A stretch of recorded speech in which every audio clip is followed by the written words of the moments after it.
Hello everybody, I'm John Axtell from Brooklyn Radio's Stars Over Surrey, and welcome to my Constellation of the Month. This month we're going to be looking for a constellation that's good to see in August. So let's go over to my laptop and I'll take you through some details of the constellation. Okay, so the way I like to do this is first of all to show a star field of the constellation, but that's without any lines on. It's how you would see it in the night sky, and that's for those of you that do know a little bit about the night sky to perhaps test yourself. So, have you any idea what that constellation is?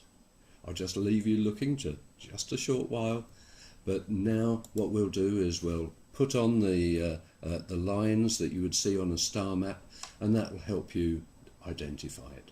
It's a musical instrument, and yes, it's Lyra, the lyre.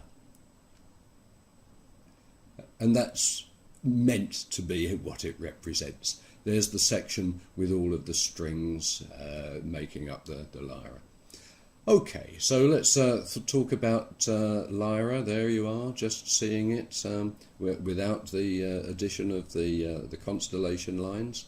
But Lyra in mythology, it was meant to be represent the first ever lyre, which was made by Hermes from a tortoiseshell, and eventually was given to Orpheus by Hermes' brother Apollo. Orpheus joined Jason and his Argonauts, and used the lyre and his magical voice to subdue the voice of the sirens that otherwise would have overpowered Jason and the crew. Orpheus later married a nymph called Eurydice, but she unfortunately was killed by a bite from a snake. And so, of course, having died, she went down to the underworld. Now Orpheus wanted her back, so he went down to the underworld to reclaim her and used his lyre to charm the king of the underworld, Hades. Hades agreed to release Eurydice as long as Orpheus didn't look back to check that she was following. Once he got outside, he turned round to see if she was there, and so he failed. She was consigned to the underworld forever. Poor Orpheus. He roamed the world playing his lyre and rejecting the advances of all other women. And one of the downsides of this, according to mythology, was that it was actually some of these women that killed him, followers of Dionysius. On his death, the lyre was placed in the sky by the Muses. So there we are. Okay, let's have a look at the constellation itself. Now Vega, its main star, a brilliant white star, easily found. It's the brightest star in the sky in the summer months in that part of the sky. And it's one of the corners of what Patrick Moore called the summer triangle, which we'll see on a map in just a moment. So very useful to help beginners to find their way around the night sky. Okay, so actually it's interesting. Vega will become the pole star in 12,000 years' time, and it was the pole star about 14,000 years ago. All of the other stars in the constellation are relatively faint, third and fourth magnitude. Now we've talked about Messier objects. Lyra contains two of these, M57, the Ring Nebula, and M56, a globular cluster. Now a ring nebula, the Ring Nebula is a planetary nebula. It's the remains of a star that exploded quite some time ago, and the outer layers of that star were sloughed away, and that material has fled the star and is now seen as a torus, thicker of course round the what was the equator of the original progenitor star, forming the ring. There are also quite a number of double stars that are very attractive, but you do need a telescope to find those. Okay, so where do we find it in the night sky? So this map can be used for several months, so I'm just looking for August and due south, and it's not far from due south is where you'll find Vega, over here. and there you have the summer triangle. Vega, the brightest star in the sky in that area.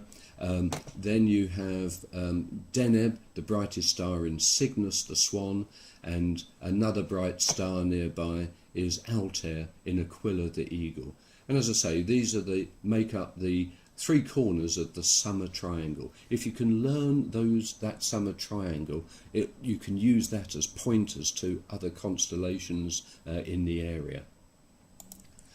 Okay, so let's take the summer triangle away, and there you have this little cluster of stars near Vega.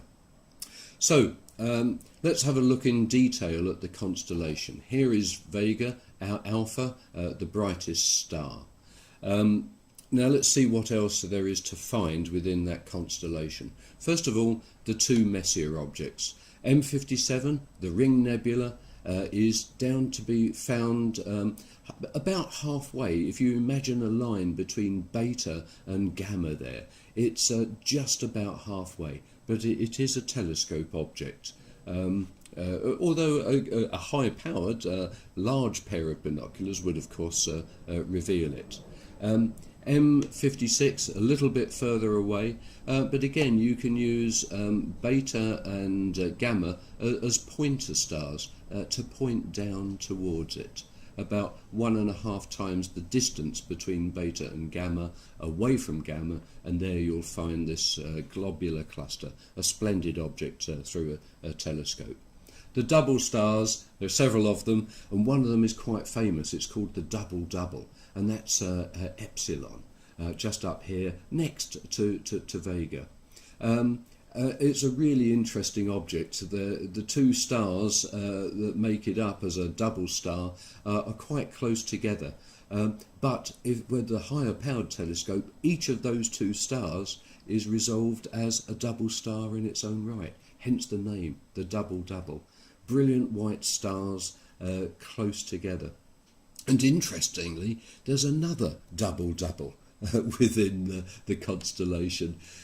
This sign here stands for Struve, an astronomer that created a catalogue. So Struve 2470 and 2474 constitute this double star, and each of those parts break down into double. So these are magnitude 6.5 and 8.6, magnitude 6.6 and 8.6. So some people say it's just as fine an object as the more famous Double-Double. What we also have in Beta Lyra is quite an interesting variable star. It's the first one of its type identified that changes in its magnitude from 3.3 to 4.3 about every 12 days, a particular class of variable star. Now here's a picture of what the Ring Nebula looks like. Now please remember this is done by software, so the colour is real, but the human eye would not see it. It takes a lot of manipulation in software to bring out the detail like this. But the progenitor star can be seen in the centre of the ring, a white dwarf. That's all that's left of the star that exploded, and discovered by not Messier, but included in his catalogue, but by another French astronomer, Antoine Darquier. But it was Messier that discovered the globular cluster, and that's a lot further away. The Ring Nebula is just a couple of thousand light years away, whereas this one is 31,000 light years away, and that was discovered by Charles Messier. So hundreds of thousands of stars all contained within a short area. So there you are, Lyra. That's a reminder of it. Happy hunting. I hope you can find it and find your way from there to other constellations in the area.